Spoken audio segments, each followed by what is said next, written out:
बिस्मिल्लाहिर्रहमानिर्रहीम। अस्सलाम वालेकुम viewers, students and aspirants.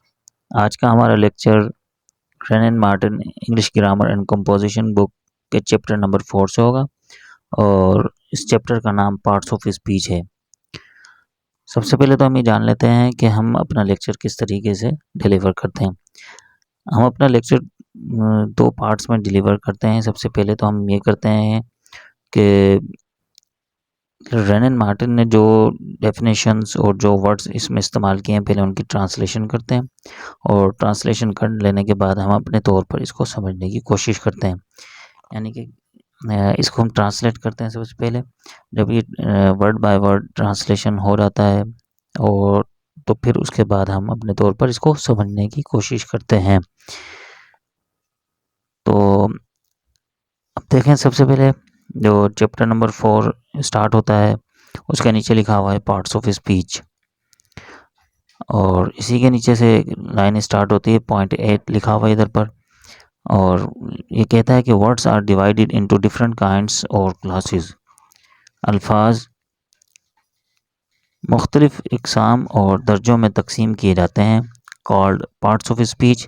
Parts of speech कहलाते हैं अकॉर्डिंग टू दियर यूज़, अपने इस्तेमाल के मुताबिक। दैट इज़ और यानी या according to the work they do in a sentence। ये इनके जुमले में इनके इस्तेमाल के मुताबिक। The parts of speech are 8 in number. Parts of speech की तादाद 8 है। अब हम इसको अपने तरीके से समझने की कोशिश करते हैं। Words are divided into different kinds और क्लासेस। अल्फाजों को मुख्तलिफ इकसाम या दर्जों में तकसीम किया जाता है, और इससे भी पहले जो हम देखते हैं कि हमें एक लफ्ज़ मिलता है पार्ट्स ऑफ स्पीच। तो ये पार्ट्स ऑफ स्पीच असल में है क्या?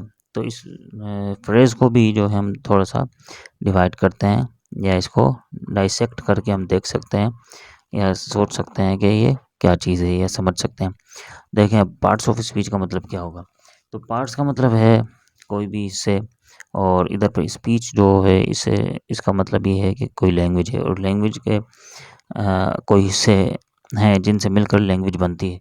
अब ये हिस्से क्या चीज़ हैं? तो ये असल में वो वर्ड्स हैं जो हम लैंग्वेज में अपनी इस्तेमाल करते हैं। यानी कि सबसे पहले तो आपको पता है कि साउंड आते हैं, और साउंड के बाद वो आपस में जब मिलते हैं साउंड्स तो फिर वो वर्ड्स बनते हैं, और वर्ड्स बनते हैं तो फिर उसके बाद हम उन वर्ड्स को आपस में कंबाइन करके या फिर उनको कलेक्ट करके हम अपना सेंटेंस बनाते हैं और अपना मैसेज कन्वे करते हैं। तो इस तरीके से जब हम पार्ट्स ऑफ स्पीच पर नज़र डालते हैं तो असल में ये पार्ट्स ऑफ स्पीच कोई इस तरह की कोई ऐसी चीज़ नहीं है जो समझ में ना आने वाली हो। असल में ये वर्ड्स हैं, और इन वर्ड्स के नाम रख दिए गए हैं ग्रामर की ज़बान में। मिसाल के तौर पर कि जैसे एक नाउन है और एडजेक्टिव है, ये भी कोई अल्फाज होते हैं। इन अल्फाजों को ही जो है पार्ट्स ऑफ स्पीच कहा जाता है। यानी कि ग्रामर में जब हम आते हैं तो इन अल्फाजों को देखते हैं कि वो अल्फाज किस कैटेगरी या किस क्लास में जाकर मतलब फॉल करते हैं, तो उसी के यूज़ के मुताबिक जो हम उसको उसका नाम दे देते हैं। तो यही बात हमें जो है ना रेन एंड मार्टिन समझाना चाह रहे हैं इधर पर अपने लफ्ज़ों में कि words are divided into different kinds और क्लासेस।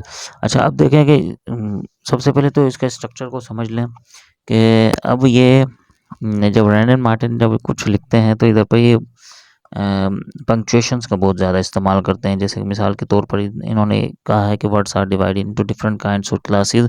इसके बाद इन्होंने एक कॉमा इस्तेमाल किया और फिर कॉल्ड पार्ट्स ऑफ स्पीच, और फिर एक कॉमा इस्तेमाल किया। अब इन कॉमास का इस्तेमाल क्या है? अब इन कॉमास को देखकर जो अक्सर स्टूडेंट्स जो ना घबरा जाते हैं और फिर उन्हें बात समझ में नहीं आती रेन मार्टिन की, और फिर वो आखिर में क्या करते हैं कि बुक को बंद करके रख देते हैं साइड पर और समझने की मज़ीद कोशिश नहीं करते। तो इन्हीं तमाम मसाइल के हल के लिए हमने अपने इन लेक्चर्स को रिकॉर्ड करना शुरू किया ताकि एस्पायरेंट्स या फिर स्टूडेंट्स को ये तमाम बातें समझ में आ सकें। अब देखिए, सबसे पहले ये कहता है कि words are divided into different kinds और क्लासेस। इसके बाद इसने एक कॉमा इस्तेमाल किया, और फिर कॉल्ड पार्ट्स ऑफ स्पीच कहता है ये, और उसके बाद एक कॉमा इस्तेमाल किया। अब ये दो कॉमास के दरमियान कॉल्ड पार्ट्स ऑफ स्पीच रखता है, लेकिन अब असल में ये सेंटेंस कहाँ पर किस तरीके से मिलेगा ये देखें। Words are divided into different kinds और classes according to their use, ये एक पूरा सेंटेंस बनेगा। और उसके बाद जो है इसने जो दरमियान में कार्ड पार्ट्स ऑफ स्पीच रखा है, ये असल में काइंड्स और क्लासेस जो दो वर्ड्स इसने रखे हैं इनको डिफाइन करना चाह रहा है, लेकिन हकीकतन यह दरअसल जो इसका सेंटेंस पूरा है, अगर कार्ड पार्ट्स ऑफ स्पीच को आप निकाल कर साइड पर रख दें तो फिर ये जो है सेंटेंस जाकर जुड़ेगा अकॉर्डिंग टू देयर यूज़।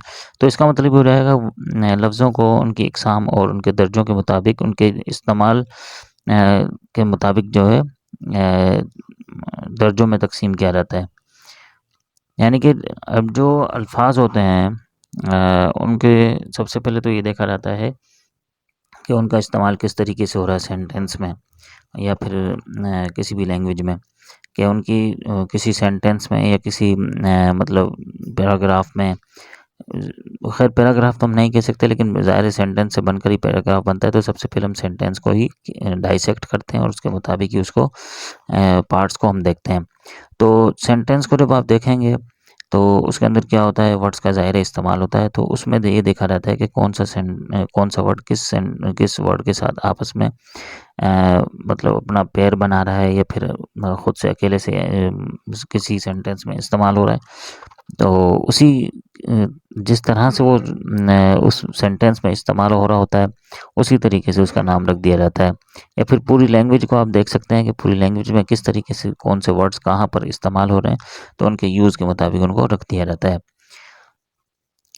अभी इसने एक बात और ये कही है कि अब देखें कि दैट इज़ से पहले इसने सेमी कोलन का इस्तेमाल किया है। अब सेमी कोलन का जो इसने इस्तेमाल किया है वो असल में इसने अवॉइड किया है, मतलब किसी कंजंक्शन को अवॉइड किया है। अब कंजंक्शन को अवॉइड करके यानी कि उसको कंजंक्शन को छोड़कर इसने इधर पर सेमीकोलन का इस्तेमाल कर लिया है। तो अक्सर जो है स्टूडेंट्स ये होते हैं कि वो परेशान हो जाते हैं कि इस तरीके की जो ना मतलब ये लैंग्वेज इस्तेमाल कर रहा है तो फिर वो समझ में कैसे आएगी। तो इससे मुराद हम ये ले सकते हैं कि इधर पे ये लिख सकता था, इधर पे ये लिख सकता था एंड या फिर और लिख सकता था। तो और क्योंकि ये अपनी जो आगे बात बढ़ा रहा है उसी बात को दूसरे लफ्ज़ों में कह रहा है, इसलिए इसने इधर पर सेमीकोलन का इस्तेमाल करने के बाद दैट इज़ कहा, और दैट इज़ का मतलब इधर पर हम ले सकते हैं और, और यानी इंग्लिश में जिसका मतलब इंग्लिश में बोलते हैं ओ आर और इसका उर्दू में मतलब होता है या। तो यानी कि जो इसने बोला है according according to their use, उसी बात को इसने आगे बढ़ाया है कि या according to the work they do in a sentence, यानी कि इसने दूसरे अल्फाजों में वही बात बयान करने की कोशिश की है। यानी कि इसने कहा है according to the work they do in a sentence, जुमले में इनके काम के मुताबिक। और इससे पहले जो इसने बोला था अकॉर्डिंग टू देयर यूज़, यानी कि उनके इस्तेमाल के मुताबिक, यानी कि लफ्ज़ों के इस्तेमाल के मुताबिक। तो कमोबेश दोनों ही ये सेंटेंसेस जो हैं आपस में जो ना अपने मानों में सेम है। तो फिर आगे अब ये कहता है कि the parts of speech are 8 in number. ये तो आसान सा सेंटेंस है। अब इसने सेंटेंस अपना फुल स्टॉप पे ख़त्म किया है और फिर आगे ये बोलता है कि the parts of speech are 8 in number. Parts of speech तादाद में 8 हैं। और देखें सबसे पहला जो पार्ट ऑफ स्पीच में हम देखते हैं, यानी कि इसकी जो पहली क्लास बनती है वो है नाउन की।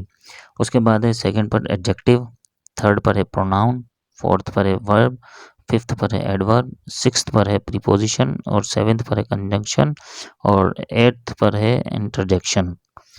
अब आखिर में ये बात समझ लें कि ये जो चैप्टर नंबर 4 है rain Martin English grammar and composition book का, इसमें रेन मार्टिन ने पार्ट्स ऑफ स्पीच का इंट्रोडक्शन दिया है। इसको ये डिटेल में नहीं समझा रहा है इस मतलब चैप्टर नंबर 4 में। इसमें जैसे ये आपको समरी दे देगा, मतलब जितनी भी डिटेल आगे आएगी उसकी समरी इसने बता दी है, या फिर इंट्रोडक्शन भी आप कह सकते हैं कि इसने सिर्फ तारुफ करा दिया है पार्ट्स ऑफ स्पीच का इस चैप्टर नंबर 4 में। उसके बाद जो है नाउन क्या होता है और नाउन की कितनी इकसाम होती हैं, वो तमाम चीज़ें जो है ये अपने फर्दर जो है अगले चैप्टर्स में इसको अलग अलग चैप्टर के तौर पर या वैसे ही जो है मतलब डिफ़ाइन करता चला जाएगा। वो हम अपने नेक्स्ट लेक्चर्स में इनको सीखने की कोशिश करेंगे। तो ये था जो आज हमने सीखने की कोशिश की पार्ट्स ऑफ स्पीच क्या होता है।